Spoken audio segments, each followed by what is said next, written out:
Hey everyone, this is Mike and welcome to episode 2 of my What Job Should You Play series in Final Fantasy XIV's Shadowbringers. Today we're all going to be talking about tanks.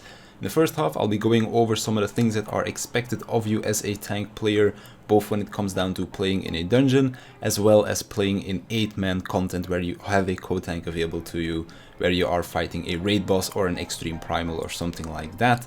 And in the second half we'll be taking a quick look at the 4 tanks that are available in the game right now, both when it comes down to how they are played, because of course your offensive rotation is something that will do a lot for the feel of the tank that you're playing, but also for their defensive toolkit, as each tank has their own unique way to handle different mechanics that are going on both for themselves as well as helping out the rest of your party, because some tanks are very much so focused on themselves, whereas others maybe take more of a focus towards the rest of the party. So let's first of all start with what is kind of expected of you as a tank. We'll first talk about dungeons and then we'll talk about some 8-man content as well, because that is some stuff that you'll probably be doing quite a lot at endgame, which is also a very important thing to know if you do want to get into tanking. So for dungeons, there are 2 main things that you're going to be doing. You're going to be gathering up mob packs as you are walking towards a boss. And then when you gather all of these mobs, you want to try and make a little bit of a ball of them, so to speak, gather them as close together as possible, so that all of your DPS players and your healer and yourself as well have an easier time AoEing them down. Being able to make it so that all of your party members can AoE efficiently on adds will make it so that they die faster, and if the adds die faster, that means that you won't take as much damage. Because when you did gather all of these adds, you also want to be using defensive cooldowns like a Rampart, a Nebula, Thrill of Battle, those kind of things, Arm's Length, Reprisal. Basically stuff that will mitigate damage that you deal, but all of these defensive cooldowns only last for 10, 15, 20 seconds. So they don't really last all that long, meaning that if the mobs die faster, because you group them up together and everybody can hit them efficiently, it will mean that your healer will have an easier time keeping you alive as well. Now when it comes down to having a mini-boss in a dungeon, of course each dungeon has a few mini-bosses along the way as well. You kind of want to treat it like a 8-man raid boss, in the way that you position yourself according to the boss, and also some way that you use your defensive cooldowns, like for example for tank busters. As you're leveling throughout like the first 50-60 levels, these tank busters aren't really there as much as they are in Shadowbringers. In Shadowbringers they did make a much better job at making dungeon bosses have tank busters and such as well, to kind of prepare you for that end game tanking style that you're going to be having in raids and extreme primals and that kind of stuff. So when it comes down to dungeons, as you're walking up to a boss, gather all of the mobs that you can or that you feel comfortable with taking as well, because of course as you are leveling up you do need some gear, need to make sure your healer has some gear as well, and then sometimes doing very big pulls can be very dangerous. So basically have a little bit of a feeling of how well your party can handle these pulls.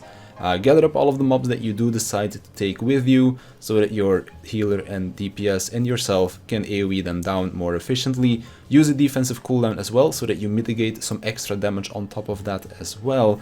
And then when it comes to the mini bosses, treat them like a raid boss, as what I'm gonna talk about right now on how to do that. When it comes down to a raid boss, you pretty much always want to point it away from the party. Main reason why you want to be doing this is, well, there's actually 2 reasons why you want to be doing it. First of all, when it comes down to you personally, a raid boss and certain dungeon bosses as well can cleave, and cleaves are basically conal AoEs or sometimes circular AoEs that will be pointing towards the front of the boss, meaning where you are going to be standing. But as a tank, since you have defensive cooldowns available to you, since you have a higher HP and armor pool, these cleaves won't hurt you as much. But if a DPS or a healer was to be hit by one of these cleaves, there's a high chance that they might die. So that's why you want to face the boss away from the party 99% of the time. There are a few bosses that don't cleave, of course, and in certain raids you might want to point the boss towards the party as well in certain scenarios, but in most cases point the boss away from the party so that they do not get hit by those cleaves. The other reason why you want to be doing that is because melee DPS have a mechanic called positionals, and the positionals are always on either the back or the side of the boss, so them having access or easy access to the back and the side of the boss is a very good thing. Because of this, you also don't want to just be like spinning the boss around, because then they can't hit their positionals and that kind of stuff. So boss positioning will become a little bit more important later into the game. But those are things that you can kind of practice on dungeon bosses already as well. And of course, if you can't always have the boss pointing the same direction because of mechanics, it's not the end of the world, but just try to kind of keep the boss in between yourself and the party so that they are going to be safe from those cleaves, as that is your main priority, keeping the party safe. Now, in order for you to gain aggro of both of the bosses as well as the enemies in the dungeons, like the trash packs, you have a tank stance. When you turn on your tank stance, you're going to be generating a lot of aggro. You can see this in the aggro list. Basically, there are 3 states of aggro. Green means you have no aggro or not a lot of aggro on this enemy. Orange or yellow is when you have a lot of aggro on this thing, and red means that you are top in aggro. In other words, when you are playing as a tank or when you are the only tank in the party, you always want to be having a red circle, meaning that you are number 1 in aggro, because then all of the monsters will be attacking you. If you see on the aggro list, for example, that there is a mob that you've missed and it's green, or there is one that, for example, you don't have full aggro on, you can always use a skill called Provoke to basically make it so that one enemy will put its focus to you rather than your party member, because you have all of these defensive tools available to you and the stronger armor, so you don't take as much damage from these monsters, but your healers and your DPS players, they will take a lot more damage from the auto attacks of these monsters or from the raid boss. So you basically always want to make it a priority that you are number 1 on that party list or on that aggro list. So make sure, look at the aggro list, make sure that everything is red so that they are all attacking you. Now, that's kind of like the things that are expected of you as a tank. Group up monsters, use those defensive cooldowns, point the bosses away from the party. Let's now talk about the 4 different tanks that are available in Shadowbringers. First of all, we have the Warrior. Warrior is a tank that has some resource management involved with itself. It has 2 different combos. We have the Storm's Path combo and the Storm's Eye combo. Storm's Eye will grant you a 30-second damage buff when you do finish that combo, and Storm's Path will grant you bonus beast gauge. So basically, since they combo of the same first 2 hits, once you do, like after you've done those first 2 hits, you're going to be thinking to yourself, do I want to use Storm's Eye to refresh my the damage buff, or do I want to use Storm's Eye to give my Storm's Path to give myself more beast gauge? So once you've done those 2 actions, you look at your damage buff. If it has about 8 seconds or more on it, you want to use Storm's Path. If it has less than 8 seconds on it, you want to use Storm's Eye. This beast gauge gives access to a few strong attacks like Fell Cleave, Decimate, Upheaval and Onslaught, and these all will take off a little bit of your beast gauge. So Fell Cleave and Decimate take away 50, and Onslaught and Upheaval take away 20.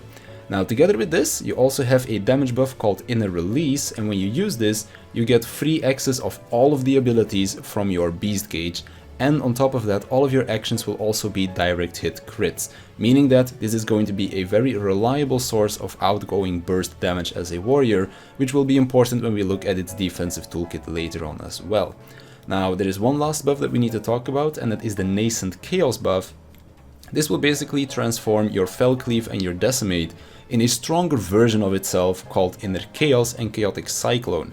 These attacks will also always be guaranteed direct hit crits, meaning that you never want to use Inner Release when you have that Nascent Chaos buff. So if you want to go into Inner Release, make sure you use that Inner Chaos or that Chaotic Cyclone and then go into Inner Release later, because otherwise you're going to be wasting a direct hit crit strong attack, and we don't really want to do that. So that's kind of the playstyle of Warrior. You're going to be cycling through those two combos, either Storm's Eye for the damage buff, Storm's Path for the bonus beast gauge generation. Then you're going to be spending those beast gauge actions whenever you have enough like beast gauge for them basically, and then every 90 seconds you're going to go into that in release burst phase where you're going to be doing a lot of damage. Now if you take a look at Warrior's defensive toolkit, its main focus is going to be on healing himself as well as one of the other party members. So we for example have an ability like Thrill of Battle, which will boost your maximum HP, heal you for 20% of the HP that you now gained, and also give you a 20% heal buff on yourself, meaning that it will be easier to heal you up. Now this works really well together with your two other abilities, which are Nascent Flash as well as Equilibrium. Equilibrium is very simple, you just use it, you get a, like I think it's a 1000 or 1200 potency heal on yourself. Nascent Flash on the other hand is something that you put on another party member, and then you will heal both them as well as yourself for 50% of the damage that you deal. Now, remember before when I talked about those inner chaos, that inner release, that are direct hit crit, very strong attacks? Basically, whenever you have that nascent flash up, you kind of want to try to pair it together with an inner release window or with those inner chaos attacks, so that you'll be healing yourself a whole lot more. So warrior, kind of the healing tank, can heal both themselves as well as one party member quite a bit. And if you manage to kind of sync it up all with your damaging rotation, where you do have those very strong abilities available to you, then you'll be able to not heal yourself but also that one party member for quite a bit of damage.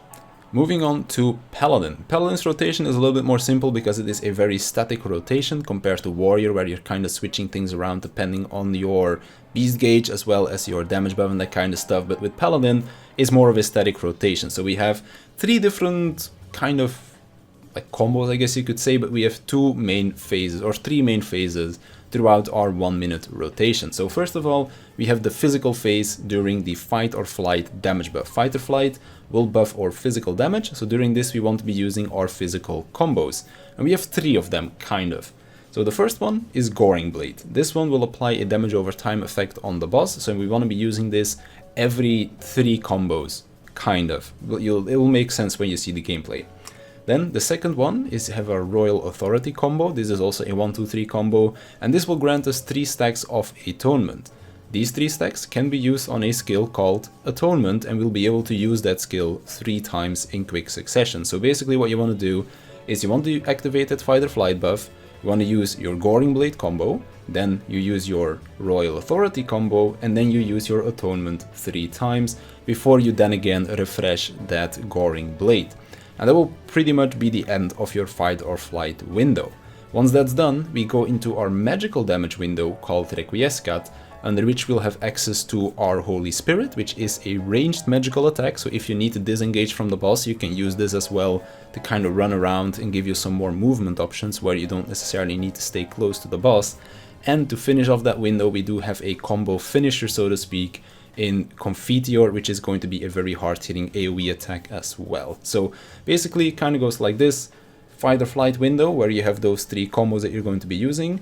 Once those are done, you go into the Requiescat window, where we're going to be using our magical stuff, and then we're going to have a small part of our rotation left where we don't have a buff, so during that portion of our rotation we'll be using our normal physical combos again until our fight or flight buff is up, and then we'll be repeating that combo pretty much for the rest of the fight. Of course, depending on certain fights, you can do a lot of optimization here as well, like using buffs very weirdly.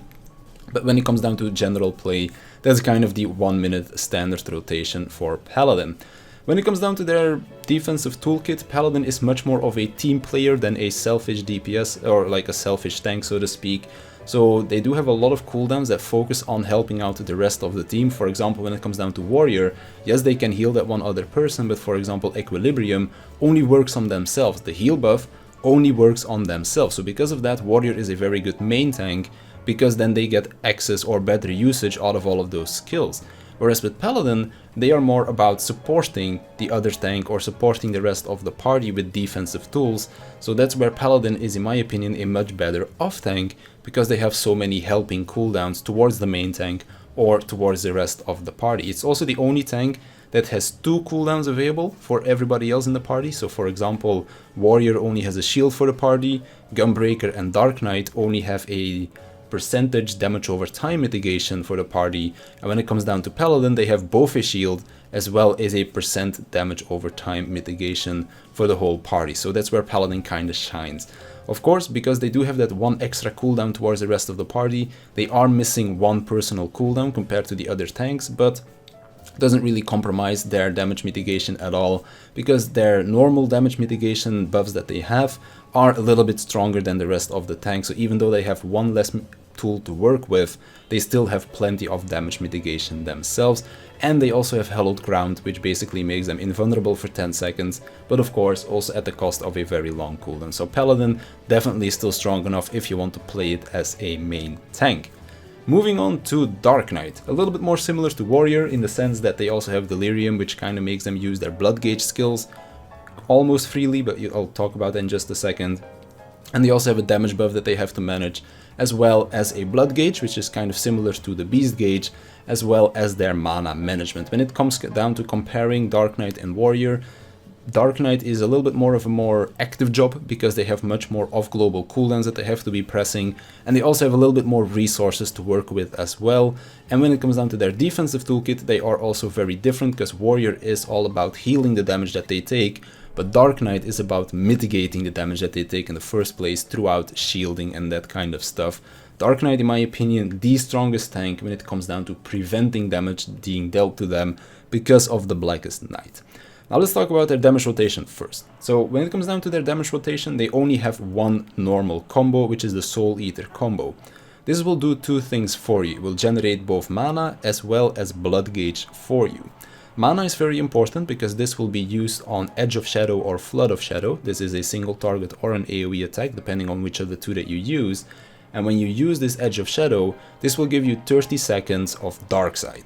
Darkside is kind of like the Storm's Eye of Dark Knight, meaning that as long as you have Darkside up, you're going to be given a damage buff. So basically, you want to be using those Edge of Shadows enough so that you can keep that Darkside buff rolling for as long as you can. Normally, if you have 100% uptime on a boss, this buff will never drop, but in general situation, just try to keep it active at all times. Try not to overcap your mana, because if you're overcapping your mana, you're basically missing out on some damage.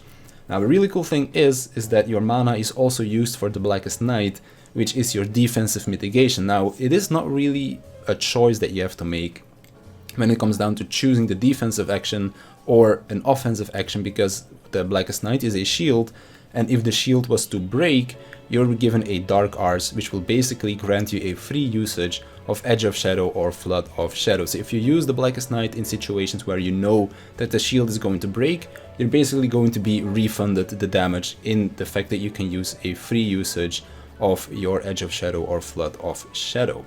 When it comes down to the blood gauge, you kind of have the same actions when it comes down to Warrior as well. You have Blood Spiller, which is a single target attack. You have Quietus, which is an AoE attack. And then you also have your Shadow Clone, which is quite literally a Shadow Clone that you summon and that will fight alongside you. Now, the main difference here is that when you use Delirium, which is kind of the same as in the release, you won't be getting those direct hit crits, and you're only able to use Quietus or Blood Spiller. You can't use that Shadow Clone while you're under the effect of Delirium. So it is kind of similar to Warrior, but it still has plenty of differences as well.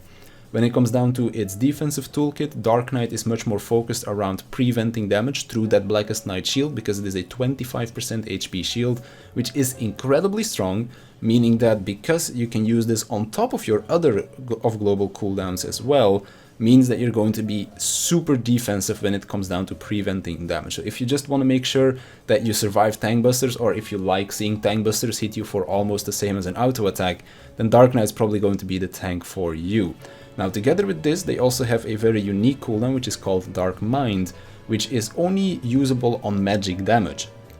But because it's only usable on magic damage, it also has a very short cooldown, meaning that you can pretty much use it for any tank buster that you're going to be taking. So because this is on such a short cooldown, because it can be lined up with TBN almost for every tank buster, and on top of that you can also use your normal cooldowns like Rampart and Shadow Wall, means that you're going to be incredibly tanky when it comes down to taking those tank busters.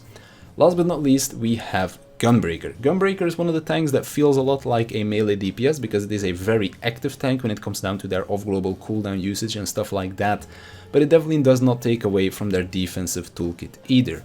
When it comes down to their defensive stuff, they are a little bit weaker compared to the other three tanks, but they do make up for it for having a little bit extra cooldowns. Like, for example, they have that extra cooldown that Paladin does not have, and when they basically buffer up themselves with those different cooldowns, they're still going to be pretty decent at mitigating that damage. So when it comes down to their offensive toolkit, they only have one combo, just like Dark Knight, and when they finish this combo, this will grant them a cartridge, and the cartridge gauge is something that you'll be able to use to execute one of three attacks. You have a single target attack called Burst Strike, you have an AoE attack, kind of like the Decimate from Warrior, but the one that is really cool and unique to Gunbreaker is Gnashing Fang, because this is a combo that is on a 30-second cooldown. And when you go into this Gnashing Fang combo, it will also trigger the continuation of global cooldown, every time that you press a new GCD in that Gnashing Fang combo. So when you go into the Gnashing Fang combo, you have 3 GCDs in the combo itself, but then every time you press a GCD there, it's also going to trigger that continuation of global cooldown, meaning that every time you're going to go into that Gnashing Fang, you're going to be pressing a whole lot of buttons, and this kind of makes it a very busy job as well, which is why I like Gunbreaker so much. So when it comes down to their basic rotation, they only have one combo that you really have to pay attention to, but on the other hand, you do have a decent amount of global cooldowns. Most of them will come into your burst phase under No Mercy, but then all of the other ones, like that Gnashing Fang one, will be available to you once every 30 seconds, meaning that you're going to be pretty busy when it comes down to weaving a lot of stuff. Because of this, I personally think that Gunbreaker is not so great as a main tank, because when you have to move the boss around and you have to be double weaving, not all bosses are very kind to that. But Gunbreaker can still play pretty much decent as a main tank, because throughout all of Shadowbringers, I've been playing Gunbreaker as a main tank, so it is definitely possible.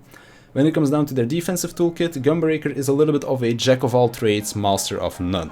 So it does have its pretty wide variety of percentage damage mitigation.